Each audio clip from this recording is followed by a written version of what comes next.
Phone ঘাঁটতে ঘাঁটতেই ভিডিওটা চোখে পড়লো। আমি ভাবলাম আমিও ট্রাই করি, তাই দিদিভাইকে সঙ্গে সঙ্গে ফোন করে বললাম হসপিটাল থেকে দুটো সিরিঞ্জ নিয়ে আসিস। ও আমার কথা মতো দুটো সিরিঞ্জ নিয়ে চলে এসেছে। চলো এবার মিনি অমলেটগুলো বানানো যাক। ফার্স্টে আমি একটা ডিম ভেঙে নিয়েছি, এবার তেলও দিয়ে দিলাম। এরপরে একটা সিরিঞ্জে ডিমের হলুদ অংশ আর একটা সিরিঞ্জে ডিমের সাদা অংশটা ভরে নেব।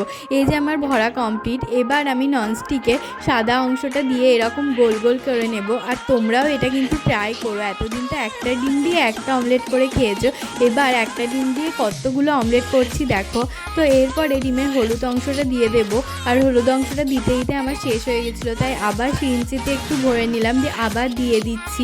তারপরে হয়ে গেলে এটাকে আস্তে করে তুলে নিতে হবে। তারপরে একটু নুন আর একটু গোলমরিচ ছিটিয়ে নিয়েছি। এই যে আমার মিনি অমলেট তো রেডি। চলো এবার ট্রাই করা যাক। আমি তো খেয়ে দেখলাম, পুরো নর্মাল অমলেটের মতোই লাগলো। তোমরাও ট্রাই করে দেখো। Bye, thanks for watching.